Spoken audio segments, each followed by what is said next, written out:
Books for ever में खुशामदीद। Novel इश्क दीवाजी जिसकी राइटर है रेहाना आफ्ताब, उसकी ये 28वीं एपिसोड है। तो आइए जल्दी से स्टार्ट करते हैं इस एपिसोड को बगैर किसी देर के। जब घर में मुहाफ़िज़ों की फ़ौज हमारी हिफाजत के लिए, हमें मुश्किल से निकालने के लिए मौजूद है, तो क्या ज़रूरत थी अकेले जाने की। चौधरी बख्त के रूम में महफिल सजी थी और शनाया चौधरी की क्लास हो रही थी। दिया फिक्रमंदी से चौधरी बख्त के घसीले तेवर देख रही थी। हम बारी बारी सबके चेहरे देख रही थी। शनाया सर झुकाए बैठी थी। पापा, हम कौन सा किसी सियासी घराने से हैं या हमारी जानों को खतरा है जो बॉडी गार्ड्स के साथ जाके हर जगह तमाशा लगवाएं। मुझे नहीं पसंद ये प्रोटोकॉल, इसलिए वापस भिजवा दिया था। वो जी कड़ा करके इजहार ख्याल कर गई। अपनी पसंद नापसंद अपने पास ही रखो। हम क्या हैं और क्या नहीं ये सोचने की ज़रूरत तुम्हें नहीं है। अभी तुम इतनी बड़ी नहीं हुई कि अपने मुतालिक फ़ैसला करने खड़ी हो जाओ। चौधरी बख्त को उसका गैर मंतकी जवाब ज़रा पसंद नहीं आया था। उनके अंदाज से वो एकदम चुप सी हो गई थी। उसी असना में दरवाजे पर दस्तक हुई थी। सबकी नज़रें दरवाजे की ओर हो गई थी। आने वाला शाजिर शमून था। आओ शाह, दिया ने सूरत हाल संभालते उसे आने की दावत दी। चौधरी बख्त ने अपने बराबर बैठने का इशारा किया तो वो खामोशी से उनके साथ बड़ा जुमान हो गया। चेहरे के नकूश कशीदा थे जो जाहिर कर रहे थे कि मुहाफ़िज़ों की क्लास लेकर वो सीधा उसी तरफ आया। सुबह हवेली के लिए निकल रहा हूँ चचा जान। उसने वाज़े महसूस किया था कि उसका जुमला सुनकर बाकी सब किसी कदर शर्मिंदगी के तासुरात सजाकर नज़रें चुरा गए थे। लेकिन शनाया चौधरी ने जैसे सुकून का सांस लिया, ये उसकी नज़र से पोशीदा नहीं रह सका। घसीले तासुरात मज़ीद बढ़ गए, लब अलग भिंच गए। कुछ दिन रुकते ना। चौधरी बख्त की कमज़ोर सी आवाज़ निकली थी। जान गए थे वो नाराज़ होकर जा रहा था और उसकी नाराज़गी से शनाया की ज़िंदगी में कितना फ़र्क पड़ सकता है, ये बात वो नाक़िसुल अक़ल अभी समझने से कासिर थी। गुस्ताखी माफ़ चचा जान, यहाँ रुक कर क्या करूँगा।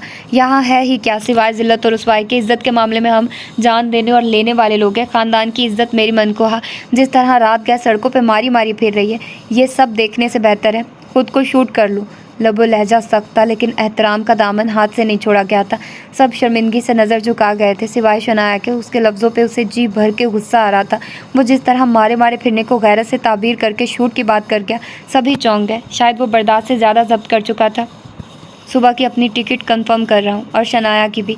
ये मेरे साथ जाएगी, अब से वहाँ ही रहेगी। ताजान को सारा किस्सा बताऊंगा तो वो खुद ही हुक्म सादिर कर देंगे, लेकिन ऐसा करने से आप और चची जान पे जवाल आएगा। इसलिए शनाया को खामोशी से मेरे साथ जाने दे। अपनी इज्जत की रखवाली मुझे आती है। उसके खुश्क लहजे पे सभी ठठक गए थे। शनाया तो आंखें फाड़ के उसे देखे ही जा रही थी, जो बख्त के साथ बज़ाहिर सर झुकाए बैठा था लेकिन लफ्ज़ अकड़े हुए थे। कमरे में खामोशी गहरी होने लगी थी। शनाया चौधरी खौफज़दा नज़रों से चौधरी बख्त को देख रही थी। इतने जतन करके वापसी अमल में आई थी, जाने अब क्या होता। सबकी नज़रें उन पे थी जो बहुत थके थके से लग रहे थे। शाजिर शमून के लफ्ज़ सच्चे ज़रूर थे लेकिन बेहद कड़वे भी थे। ठीक है बेटा, जैसे तुम्हारी मर्ज़ी, तुम्हारा हक़ है। जो फ़ैसला मुनासिब लगे। शायद मेरी परवरिश में ही कोताही रह गई, जो आज तुमसे आंख मिलाने के भी काबिल नहीं रहा।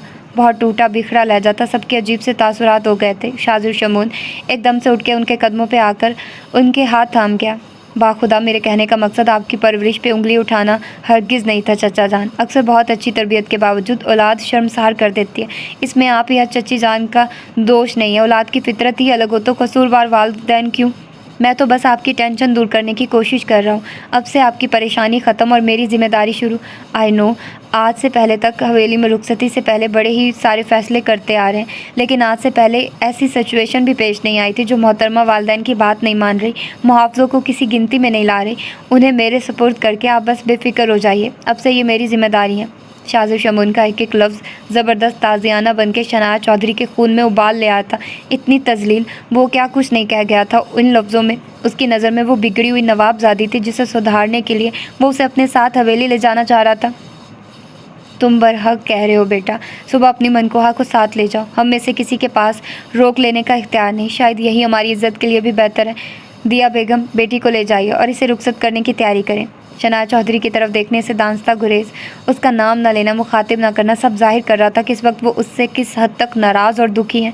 कमरे से ले जाने का इशारा भी इसी सिलसिले की कड़ी थी कि वो मज़ीद उसकी मौजूदगी बर्दाश्त नहीं करना चाहते थे। उनका इशारा समझ के दिया के साथ माहम भी उसकी तरफ लपकी थी, जो शररबार नज़रों से शाजिर शमून को घूर रही थी। Are you free dad. Chaudhary Jahangir कुछ देर कबल ही लौटे थे। फ्रेश होकर लंबी नींद लेने का इरादा था। अभी वो अपने ख्याल को अमली जामा भी नहीं पहना सके थे कि अगले टारगेट के लिए ऑपरेशन लाइन अप हो चुकी थी और उन्हें कॉल आने के साथ ही अगले टास्क के लिए निकलना था। साहिबा तब तक उनके लिए चाय के साथ स्नैक्स तैयार करवाने गई थी। रेस्ट वॉच में वक्त देखते नज़रें LED पे जमाए बैठे थे। तभी नरमीन मुँह बसोरती हुई आ गई। अपनी बेटी के लिए ऑलवेज फ्री। बोलो क्या बात है, मोहब्बत से कहकर उन्होंने बेटी का हाथ थाम कर अपने पास बिठा लिया था।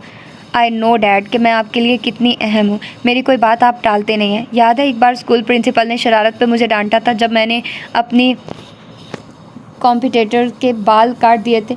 जब वो फर्स्ट आने पे इतरा रही थी, उस पर प्रिंसिपल ने मेरी क्लास ली, आपको शिकायत के लिए बुलाया। आपने मेरे आंसू देखे और प्रिंसिपल की एक बात नहीं चलने दी, उल्टा स्कूल खरीद कर प्रिंसिपल को उसकी औकात याद दिला दी। नरमीन पुरजोश सी होकर याद दिला रही थी।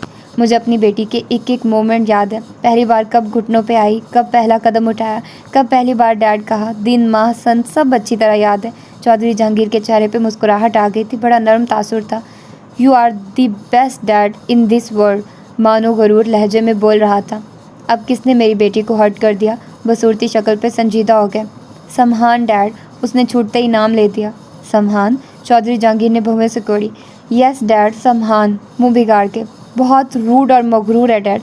मैंने कॉल की कि इंगेजमेंट और शादी से पहले थोड़ी अंडरस्टैंडिंग हो जाएगी, लेकिन उसने स्ट्रिक्टली कह दिया कि हवेली में ऐसा कोई सिस्टम नहीं, और ये कि मैंने अगेन कॉल की तो वो नंबर ब्लॉक लिस्ट कर देगा, और उसने ऐसा किया भी। I am embarrassed dad. लहजा रूहानसी हो गया। इतना रूड बिहेव किया उसने तुम्हारे साथ? चौधरी जहांगीर को हैरानी हुई। यस, शदोमत के साथ गर्दन हिलाई। अभी मसला हल करता हूँ अपनी बेटी का, चौधरी जहांगीर कहने के साथ अपने सेलफोन से समहान अफंदी को कॉल मिलाने लगे थे। सारा दिन अपनी जिम्मेदारियों को सरअंजाम देने के बाद फ्री होकर वो अपने रूम की तरफ कदम बढ़ा रहा था जब सेलफोन बजने लगा। चौधरी जहांगीर की कॉल देखकर उसे एक लम्हे को ख्याल आया, जाने क्या बात है जो इस वक्त उनकी कॉल आ रही है। हवेली के मामलात के लिए वो अक्सर उसे कॉल कर देते थे, उस वक्त भी वो मामूल की कॉल समझकर जैकेट को बाजू पे डालते कॉल पिक कर गया। अस्सलाम वालेकुम चचा जान। एन उसी वक्त बुफरी हुई इशाल जहांगीर किसी कोने से बरामद हुई थी। वो शायद उसका इंतज़ार ही कर रही थी, लेकिन सामने आने पे उसे फ़ोन कान से लगाते और चचा जान कहते सुनकर रुक गई। समहान अफंदी की नज़र अभी उस पर नहीं पड़ी थी। सलाम दुआ तो रहने ही दो समहान, तुमने तो हमारा दिल ही दुखा दिया। चौधरी जहांगीर के अफसोस भरे लहजे ने उसके बढ़ते कदम रोक लिए। मैं कुछ समझा नहीं चचा जान। रूम में जाने का इरादा मुलतवी करके वो राहदारी के खुले एरिया में आकर ग्रिल के साथ खड़ा हो गया। जहन बड़ी तेज़ी से उनके जुमले पर काम कर रहा था। भाई, जब बाबा जान ने तुम्हारा और नरमीन का रिश्ता ज़बानी तय कर दिया तो इसे पत्थर की लकीर ही समझो। जब नरमीन अंडरस्टैंडिंग के लिए तुमसे बात करना चाह रही है तो तुम्हें क्या इशू है? माना हवेली के कुछ असूल हैं, बाबा जान का डर है तो कहो मैं खुद उनसे इजाज़त ले लेता हूँ, और यकीन करो वो मुझे इनकार नहीं करेंगे। फिर तुम्हारा गुरेज भी दूर हो जाएगा। पहली फुर्सत में नरमीन का नंबर ब्लॉक लिस्ट से निकालो और बात करो। मेरी बेटी हर्ट ना हो, याद रहे। चौधरी जहांगीर रौनक से कह रहे थे और समहान अफंदी के चेहरे पे सारा खून सिमट आया था। कोई और हुक्म होता तो शायद वो चूं भी ना करता। अंदाज़ा था जलील होने के लिए कि बाद डैड की चहेती एक्शन लेगी, लेकिन ज़राए भी उसका साथ देंगे ये यकीन नहीं था। चौधरी जहांगीर यूँ बेटी के हक़ में उसे हमवार कर रहे थे जैसे वो उनके ताबे। माजरत के साथ चचा जान, रिश्ता दा जान ने तय किया, लेकिन अगर उन्होंने भी कहा कि अंडरस्टैंडिंग के नाम पर कॉल पैकेजेस लगाऊँ तो मेरी तरफ से पेशगी माजरत कबूल कीजिए। मेरे अपने भी कुछ मोरल्स हैं, इश्यूज़ हैं, पसंद नापसंद है। अपनी साहिबजादी से आपकी मोहब्बत अपनी जगह, लेकिन आप या दाजान के कहने पे मैं अपने असूल तोड़ दूं, ऐसा शायद ना कर सकूं। रही अंडरस्टैंडिंग या जान पहचान की बात, तो आप और आपकी साहिबजादी ने छान फटक कर ही दाजान से अपनी ख्वाहिश का इजहार किया होगा, लेकिन अभी भी कोई तसल्ली अधूरी रह गई हो तो हवेली तशरीफ़ ले आइए। बिलमशाफा मैं हर तरह से हाजिर हूँ। न लहजा गुस्ताख था न अंदाज़, लेकिन लफ्ज़ कितने कारदार थे कि हरूफों को शक की नज़र से देखने वाले चौधरी जहांगीर बहुत अच्छी तरह समझ गए थे। बेटी की ख्वाहिश पे वो जिस तरह उसे घेर रहे थे वो रस्सा ही तुड़ा गया था। नागवारी साफ जाहिर थी कि उसे डम्मी समझकर खेलने की कोशिश करना उनकी भूल होगी। चौधरी जहांगीर उसे जितना ज़हीन समझते थे वो उससे कहीं ज़्यादा साबित हुआ था। वो चंद लम्हे के लिए चुप से हो गए थे। मज़ीद कोई और बात? दाजान के लिए कोई पैगाम चचा जान? अंदाज से जाहिर था मज़ीद इस मौजू पर कोई बात करने की बजाय वो कॉल बंद करने का इरादा रखता था। बाबा जान से मैं खुद बात कर लूँगा। चौधरी जहांगीर का लहजा खुश्क सा हो गया महसूस हुआ था। बेहतर चचा जान, अल्लाह हाफिज़। इससे पहले चौधरी जहांगीर कॉल बंद कर चुके थे, लब भिंच गए थे। क्या कहा डैड? उसने नहीं माना ना? नरमीन जो उन पे नज़र जमाए बैठी थी उनके अंदाज से मायूस हुई। वो तो मना कर रहा है, बाबा जान की इजाज़त के बाद भी इनकारी हो रहा है। उनका लहजा गमगीर था। देखा कितनी अकड़ है उसमें। सब कुछ उस चुड़ैल इशाल की वजह से हो रहा है। नरमीन खोलने लगी। इशाल की वजह से? चौधरी जहांगीर चौंके। पसंद करती है समहान को, और शायद समहान भी। नरमीन के मुंह टेढ़ा करने पे चौधरी जहांगीर इस हकीकत पे शॉक्ड रह गए थे। शदीद गुस्सा चेहरे पे उद कर आया था। सेल फोन जेब में डालते उसने रुख मोड़ा था और इशाल को ऐन अपने सामने पाकर एक पल को ठठक गया। उसने सारी बातें सुन ली थी। ये उसके चेहरे पे साफ लिखा हुआ था। सबहान अफंदी की नज़र बेसाख्ता उसकी उंगली पे उठी थी, लेकिन खाली उंगली देखकर उसकी आंखों में एक पल को उलझन आई। अगले ही लम्हे नॉर्मल हो गया। अंगूठी पहनने के बाद से उनकी पहली मुद भीड़ थी। उम्मीद तो थी कि आतिश पेशाब फटेगा और उस पर ही फटेगा। गो के बातचीत बंद थी, लेकिन तकल्लुफ़ की दीवार भी गिरेगी इसका भी यकीन था। जिसकी सूरत वो मुजस्सम सामने थी, घिसा हुआ सूट, वीरान आंखें, गुस्से और अजनबियत से तने नकुश जाहिर कर रहे थे। गरज चमक जोरों की होगी। आई तो वो इसी इरादे से थी। उंगली में मौजूद अंगूठी जलता कोयला लगी तो उसी वक्त उंगली से निकाल कर सीवरेज लाइन में बहा दी, और तब से उसकी मुंतजिर थी जो ना जाने कौन कौन से काम सर अंजाम दे रहा था। और जब गुस्से से भरी सामने आई तो उसकी गुफ्तगू ने एकदम से जहां की तरह बैठने पर मजबूर कर दिया। नरमीन की बार बार पेशकदमी, चौधरी जहांगीर की कॉल और उसकी बातें सुनने के बाद शक की कोई गुंजाइश ही नहीं थी कि बाप बेटी का मुद्दा क्या है। उन दोनों से नफरत में एकदम से कहीं गुना इजाफा हो गया था। आई तो उस पर भड़ास निकालने के इरादे से थी, लेकिन जब बोली तो लहजा धीमा ही था। नंबर चाहिए मुझे। सीने पे हाथ बांध के लातल्की से किसका? तकाजा अधूरा था, सो सवाल लाजिम था। रईस मियाँ या उसकी फैमिली मेंबर का? जवाब उतने ही सुकून से दिया गया। वजह? वो चौंका। काम है, टालने वाला अंदाज था। क्या काम है? तफ्तीश लाजिम था। तुम दोगे या नहीं, ये बात करो। घूरने का अमल काम में लाया गया। पहले काम की नोयत पता चले, इसके बाद फैसला होगा नंबर देना है या नहीं। सच्चा खरा जवाब था। अगर बातचीत या अंडरस्टैंडिंग के लिए चाहिए तो दे सकता हूँ, इसके अलावा माजरत। लहजा बदल के छेड़ गया। वो जल ही तो गई। अंडरस्टैंडिंग के लिए तुम बात करो, बड़ी डिमांड है तुम्हारी। बड़े बड़े लोग सिफारशी बन के आ रहे हैं। उसके अंदाज पे जल के लहजा तंजिया होगा। वो फीके से मुस्कुरा दिया। अल्लाह शाहिद है, हमने तो हमेशा छोटी सी नज़र में रहना चाहता। खैर तुम कहो, रईस मियाँ से हेलो हाय करनी है या फेवरेट कलर डिश के मुतालिक जानना है? वो जो उसके जुमले की गहराई पे गहरी नज़र से देखने लगी थी, अगले ही लम्हे उसकी बजला संजी पे बिगड़ गई। थोड़ी सी गैरत बाकी बची है तो डूब मरो। स्विमिंग आती है। और कोई हुक्म? कई दिनों बाद वो पुराने रूप में नज़र आ रहा था। शायद चेयर अप करने की कोशिश थी। बहुत खुश नज़र आ रहे हो। तुम्हारी मंगनी हो गई, इससे ज़्यादा खुशी की बात तो और क्या होगी। मेरी टेंशन कम हुई। तुम्हें क्यों टेंशन होने लगी थी मेरी? और तुमसे किसने कह दिया कि मंगनी हो गई तो हवेली वालों को मैंने बख्श दिया? चिंगाड़ी। अंगूठी तो गई गटर में। सीधे सीधे नंबर दो रईस मियाँ या उसकी फैमिली का, ताकि मैं कॉल करके बोल सकूं कि मैं उनके टीबी के मरीज़ जैसे बेटे से शादी नहीं करूँगी। तुम ऐसा कुछ नहीं करोगी? वो परेशान हुआ। मैं ऐसा ही करूँगी, ज़ोर देकर कहा। इस हरकत से तुम्हें कुछ हासिल नहीं होगा, उल्टा तुम मुश्किल में आ जाओगी। वो समझाने लगा। पहले कौन सी आसानियाँ हैं मेरे लिए, तुम फिक्र ना करो। इस्तज़ाई अंदाज था। तो तुम नंबर नहीं दे रहे? ओके, दाजान के सेल फोन में तो होगा नंबर, निकाल लूँगी मौका देखकर। वो शान बेनियाजी दिखाती चली गई थी। वहाँ नरमीन और जहांगीर उसकी फ़ोन कॉल को रो रहे थे। यहाँ उसे नंबर चाहिए था। वो ग्राहम बेल को कोस कर रह गया। शनाया की अचानक वापसी पे हवेली में बाबा जान और बाकी सबको कैसे मुतमईन करेंगे। शाजिर शमून कितनी ही देर चौधरी बख्त की दिलजोई करके कमरे से जा चुका था। शनाया और माहम तो पहले ही जा चुकी थी। मामूलात से फ्री होकर दिया कमरे में आई तो चौधरी बख्त को साबका अंदाज में देखकर तशवीश भरे लहजे में आहिस्तगी से इस्तफसार करने लगी। जब बेटी ने जलील और रुसवा करने का ठेका ले रखा है तो बाबा जान या किसी और को झूठ बोल के मुतमईन करने की क्या ज़रूरत है। इकरार कर लूँगा अपनी कोताही का। अच्छा बाप न बन सका। हद दर्जा दिल शिकन लहजे पे दिया के आंसू आने लगे थे। चौधरी बख्त ने बेटियों की पैदाइश से लेकर आज से पहले तक कभी उन्हें अपनी कमज़ोरी नहीं समझा था, लेकिन शनाया के पै दर पै बेवकूफ़ियों ने उनका गुरूर खाक में मिला दिया था। ऊपर से शाजिर शमून के जुमलों ने रही सही कसर पूरी कर दी थी। आप आराम करें, शाह लेके जा तो रहा है शनाया को। दिया ने खुद को संभाल के उन्हें दिलासा दिया कि उनकी टेंशन शाह लेके जा रहा है, लेकिन उन्होंने जैसे उनके अल्फाज नहीं सुने। उनके चेहरे का रंग मुतगैर हुआ जा रहा था। चेहरे पे पसीने के कतरे नमूदार होने लगे थे। दूसरी तरफ शनाया चौधरी शदीद गम और गुस्से में शाजिर शमून को बुरा भला कह रही थी। इस शख्स की इतनी मजाल कि ज़रा सी देर पे वो मेरे किरदार तक पहुंच गया। सिर्फ इस निकाह का ही भरम है ना जिसके बलबूते पे वो इतना कह गया। मैं इस फसाद की जड़ को ही ख़त्म कर दूंगी। नाइमा के वालिद वकील हैं, जल्द ही मिल के उनसे खुला के पेपर्स भिजवाती हूँ। मोहतरम को समझ क्या रखा है मुझे? अपने गाँव की जाहिल मुटियारन। होश ठिकाने न लगा दिया तो याद रखेंगे मौसूफ। वो सख्त जुलबलाई हुई थी। दिया की हदायत पे माहम उसका सामान पैक कर रही थी। उसकी शोला बयानी पे हैरत के साथ उसे अफसोस भी होने लगा। पहले तो मैं तस्सीह कर दूं, आप ही के थोड़ी नहीं बहुत देर हुई आपको। माना आप ज़िद्दी हैं, लेकिन जब से आपका निकाह हुआ है आप वीरे शाह को चिढ़ाने की कोशिश में मम्मा और पापा को हर्ट किए जा रही हैं, और इसका आपको एहसास तक नहीं हो रहा कि वो दोनों आपके अमल से किस कदर हर्ट हो रहे हैं। वीरे शाह की नज़र में छोटे अलग हो रहे हैं, और अब आप जो कुछ प्लान कर रही हैं ऐसा दोबारा सोचिएगा भी मत। मम्मा पापा जीते जी मर जाएंगे अगर उन्हें आपकी हरकत की भिनक भी पड़ी तो। सबका ख्याल करके मैं उस बदतमीज़ इंसान की ज़िद की भेंट चढ़ जाऊं, बड़ों की इज्जत नाम का ख्याल करते खुद को फना कर दूं तो सॉरी, मैं इतनी सती सावित्री नहीं हूँ। एक मगरूर इंसान के लिए खुद को बर्बाद नहीं कर सकती। मैं वही करूँगी जो मेरा दिल चाहेगा।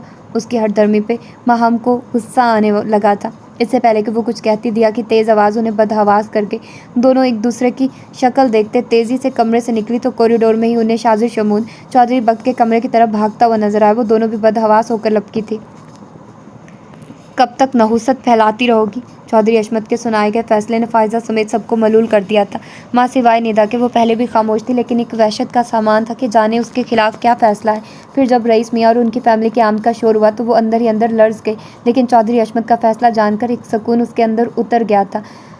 वही इशाल के लिए दुख भी हुआ, लेकिन वो चाह कर भी उसके लिए कुछ नहीं कर सकती थी। दिन भर तो फायजा खुद को संभालती रही, लेकिन तन्हाई में आंसू बहाने लगी। चौधरी फिरोज़ और चौधरी असफन काफ़ी देर से चौधरी अशमत के हुजरे में मौजूद जाने क्या गुफ्तो शनीद कर रहे थे। चौधरी फिरोज़ वापस आए तो फायजा को आंसू बहाते देखकर भड़क उठे।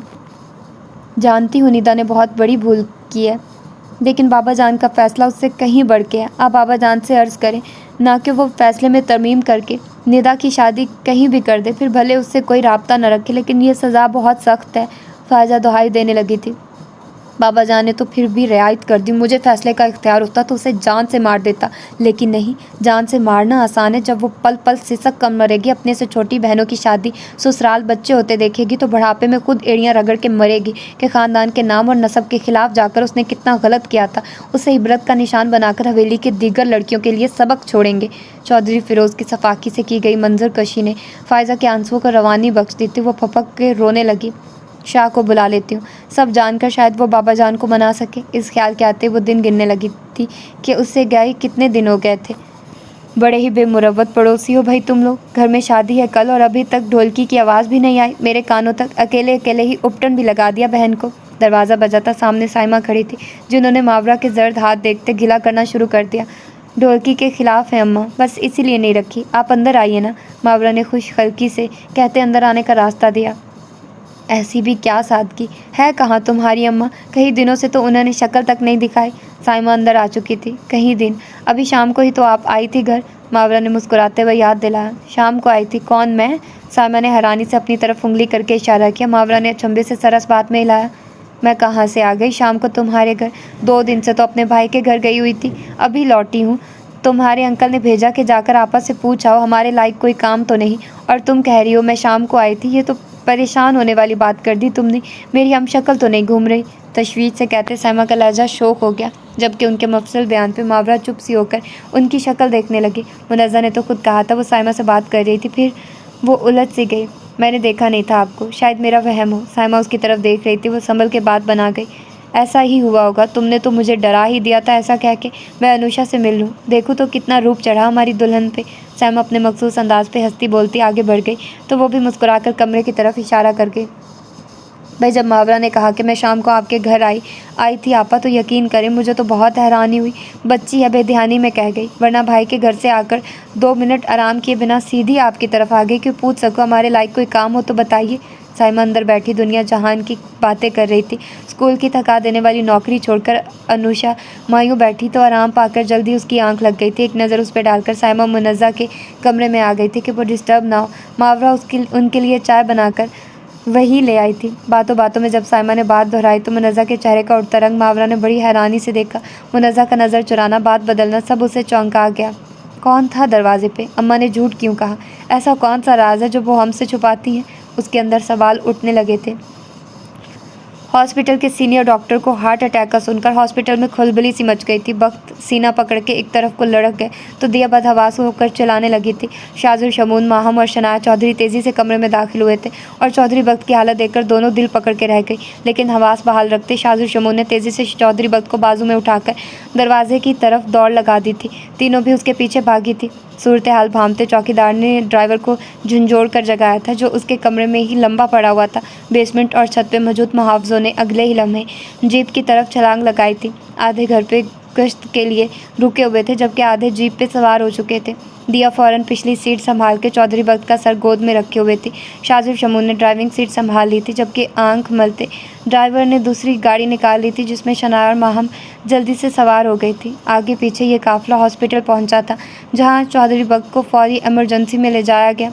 स्ट्रेचर के साथ लग के चलती शनाया चौधरी को किसी ने बड़े गौर से देखा था। देख लिया बाप को, दुख पहुँचाने का अंजाम दिया उस पर बिगड़ने लगी थी।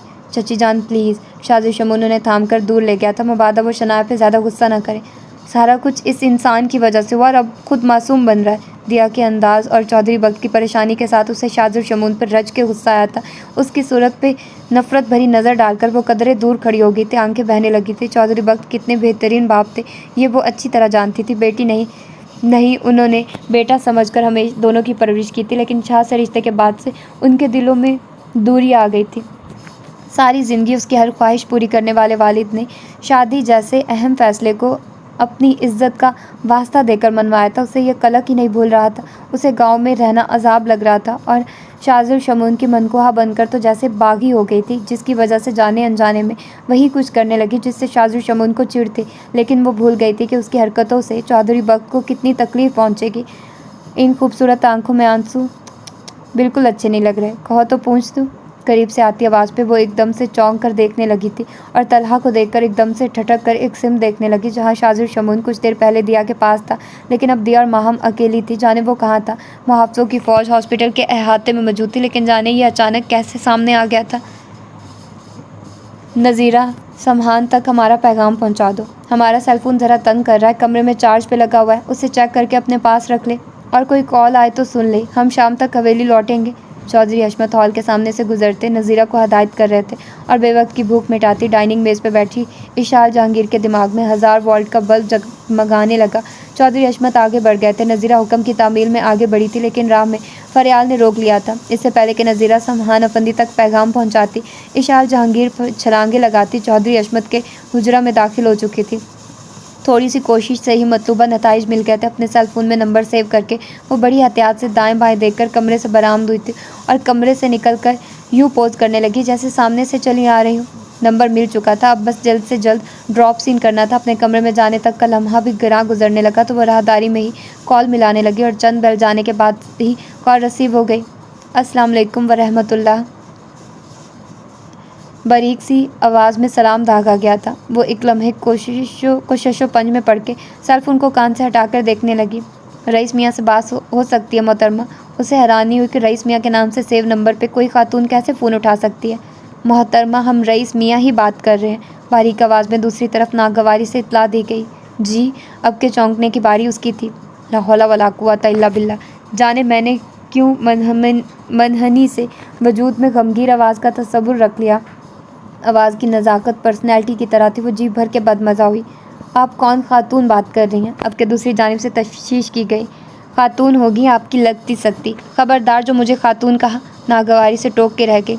जी। यकीनन वो जी भर के हैरान हुआ होगा उसके अंदाज़े तखातुब पे। क्या जी लगा रखी है? एक ज़रूरी मसले पे आपसे बात करनी है, क्लास लेते मुद्दा बयान किया। पहले तारुफ तो कराइए, आप हैं कौन अजीज़ी? दूसरी तरफ इस्तजाब नुमाया था। क्या लखनऊ से अभी अभी आमद हुई है आपकी? अजीज़ी वजीज़ी ना कहिए, मुझे तो बेहतर होगा मैं ऐश। बोलते बोलते वह झटके से घूम के रह गई थी। उसका सेलफोन हाथ से निकलकर हवा में सफ़र करने लगा था। गौर से देखने पे समझ आए कि फ़ोन हवा में नहीं बल्कि किसी के हाथ में है और बाकायदा उससे छीना गया है। दाजान का पैगाम सुनते सबसे पहले तुम्हारा ही ख्याल आया कि अगर जो तुम्हें दाजान के सेलफोन की भीख पड़ गई तो तुम मौके से फ़ायदा उठाओगी, और वही हुआ। दाजान के कमरे से तुम्हें चोरों की तरह निकलते देखकर समझ गया था कि तुम हाथ दिखा गई हो, लेकिन कॉल करने की इतनी बेचैनी कि एक लम्हा भी जाहिर नहीं किया। वो सामने आ गया था और अब खश्मगी निगाहों से उसे देख रहा था। भूल गई थी इस हवेली में कुछ ऐसे वफादार लोग हैं जो पैगाम मिलते बू सूंघते ही सरपट दौड़ लगा देंगे। वो भी जवाबन तीखे लहजे में मट्टी पलीद कर गई। बड़ों के हुक्म पे तो जान भी हाजिर। वो मुस्कुराया। नीम का पेड़ खासा मजबूत है, जाओ जाके फंदा गले में डाल के झूल जाओ। वो बुरी तरह तुलमला गई। और कोई हुक्म? चिढ़ा रहा था। ये ग़ुलामों वाले सवाल अपने बड़ों से ही किया करो। इतनी ताबेदारी पे शायद किसी अवार्ड से नवाज दे। मेरे सामने एक्टिंग की ज़रूरत नहीं। मेरा सेलफोन। कॉल तो कट गई। सेलफोन लहराया। दोबारा लग जाएगी, लापरवाही से कहते फ़ोन लेने लगी। शौक़ से लगा लो। बिना हेलो हुज्जत किए वो सेलफोन उसे थमा के पलट गया। उसकी शराफत पे हैरान होती वो उसकी पुश्त देखती रह गई। अच्छा है, जल्दी घुटने टेक कर चलता बना। कौन सा मैंने इसकी सुनना थी? वो सर झटक कर सेलफोन की तरफ मुतवज्जे हुई। अरे, वो हैरानी से फ़ोन छानने लगी, लेकिन वही हुआ जिसकी उम्मीद नहीं थी। किस्मत से हासिल किया गया नंबर समहान अफंदी ने कमाल चालाकी से रिमूव कर दिया था। समहान अफंदी, तुम्हें तो मैं जिंदा नहीं छोड़ूंगी। वो भड़क रही थी, लेकिन वो सुनने को मौजूद नहीं था। कई घंटों के जानलेवा इंतजार के बाद चौधरी वक्त की हालत उम्मीद अफजा बताई गई थी, जिसे सुनकर सबकी जान में जान आई। दिया हवेली में इतला देना चाह रही थी, लेकिन शाजिर शमूल ने सबकी परेशानी महसूस करके इस अमल से रोक दिया था। दिया और माहम मुस्तकिल हॉस्पिटल में थी। दिया की इल्ज़ाम देती नज़रें महसूस करके शनाया खुद को मुजरिम तस्वुर कर रही थी। मोहब्बत करने वाला बाप उसकी नादानियों की वजह से इस हाल को पहुंचा था। दिया ने बातें भी सुना दी थी और बाप के लिए फ़िक्रमंद होने के साथ शाजिर शमूल को देखकर उसके खून में शदीद उबाल उठने लगा था। इन सब का जिम्मेदार वही तो था। चौधरी वक्त की हालत खतरे से बाहर कहकर डॉक्टर ने उन्हें रूम में शिफ्ट किया तो दिया ने माहम को घर से ज़रूरी चीज़ें लाने को कहा, लेकिन इससे पहले ही शनाया उठ गई। इनकी क्या ज़रूरत है, मैं अकेली चली जाती हूँ। शाजिर शमून को उठते देखकर वो दिया के आगे मुनमुनाई। ये बात उठने से पहले सोचना चाहिए थी। माहम है, तुम हल्कान मत हो। दिया के अजनबियत भरे अंदाज पे वो अजीब सी हो गई। ड्राइवर के साथ जाकर मैं घर से चीज़ें ले आती हूँ। शाजिर शमून को नज़रअंदाज किए वो दिया के आगे मुनमुनाई।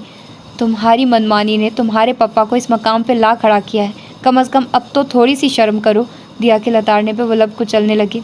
चची जान, जो चीज़ें मंगवानी है मुझे बता दे, मैं ले आऊँगा। उसे मुकम्मल नज़रअंदाज किए वो दिया से मुखातिब था। साफ जाहिर था वो साथ चलने से इनकारी थी, तो वो कौन सा मरा जा रहा था।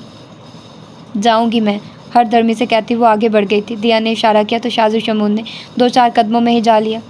इन सब के ज़िम्मेदार आप हैं। ना आप यहाँ आते ना ये सब होता। साथ चलते वो खुशमगी निगाहों से घूर रही थी। अपने जुमले की तसही कर ले। ना आप बैकबोन टूटने का ड्रामा करती, ना आपको कराची लाने की जिम्मेदारी दाजान मुझे सौंपते, ना आप रात गए सड़कों पे मारी मारी फिरती, ना चाचा जान को अपनी तरबियत पे शर्मिंदगी होती जो दिल का दर्द में बदल जाती। बेहद जताता हुआ लहजा था। शनाया चौधरी गर्दन मोड़कर उसे घूरने लगी। ये तलहा कौन है? सवाल खासा गैर मुतवक्के था। कौन तलहा? वो चौंकी। आपका क्लास फेलो तलहा। अब के लफ्ज़ बम बन गए। जब जानते हैं क्लास फेलो है तो पूछ क्यों रहे हैं? चिढ़ गई। सिर्फ क्लास फेलो है या कुछ और? वो मशकूक नज़रों से देख रहा था। शनाया चौधरी को बला का गुस्सा आया था। बताया तो था, कोई है जिससे दिल का रिश्ता ये वही है। उसके सुकून को आग लगाने को इससे बेहतर मौका नहीं मिलता। सो उसने मुंह भर के झूठ कह दिया और नतीजा हस्बे हाल था। उसका मुंह सुर्ख हो गया था। मुनज़्ज़ा के झूठ पे मावरा रात भर उलझती रही, लेकिन कोई सिरा हाथ नहीं आ रहा था। मुनज़्ज़ा किससे बातें करती रही थी और उनसे क्यों छुपाया था? ये वो सवालात थे जो उसे रात भर सताते रहे, लेकिन जवाबात कोसों दूर थे। सुबह सवेरे ही मुनज़्ज़ा ने उसे जगा दिया था कि वो उठकर तैयारी देख ले। आज अनुषा की शादी थी और बहन होने के नाते उसकी बहुत सी जिम्मेदारियाँ थीं। मुनज़्ज़ा उसे कामों की तफसीलात बता रही थी। इसी असना में उनका फ़ोन बजने लगा था। आपकी कॉल आ रही है अम्मा। उसने एहसास दिलाया तो मुनज़्ज़ा बातें रोककर फ़ोन की तरफ मुतवज्जे हुई। सारे काम छोड़ के पहले तुम अनुषा को जगाकर नाश्ता करवा दो, कहीं भूखी न रह जाए। फ़ोन की तरफ देखकर उनके चेहरे का रंग तेज़ी से उड़ा था, जिसे अपना वहम समझकर वो सर हिलाती चली गई थी। क्यों फ़ोन किया तुमने? लगता है इतनी ज़िल्लत के बाद भी पेट नहीं भरा तुम्हारा। याह्या सरफराज की कॉल देखकर उन्हें बला का गुस्सा आया था। पहले तो वो नज़रअंदाज करती रही, लेकिन दूसरी तरफ भी ढीठ मखलूक थी। नाचार तंग आकर उन्होंने कॉल पिक कर ली। जहाँ दिल चाहे तो मेरी बेटी की शादी करे और मैं चुप बैठकर तमाशा देखता रहूं। उसकी बाखबरी पे मुनज़्ज़ा का दिल धक से रह गया था। कौन सी बेटी? तुम्हारी कोई बेटी नहीं, हमारा तुमसे कोई रिश्ता नहीं है। ज़ोर से धाड़ी। तेरे बोलने से क्या होता है? तेरा मेरा रिश्ता कभी नहीं टूटेगा। कौन सा रिश्ता? याह्या सरफराज, तुम भूल रहे हो कि तुमने मुझे तलाक दे दी है। कोई तलाक नहीं दी, तू अब भी मेरी बीवी है। खबरदार जो तुमने फिर से ये बात अपने मुंह से बाहर निकाली। कोई रिश्ता नहीं मेरा तुमसे। तुम जैसा बदबख्त जितनी दूर रहे अच्छा है।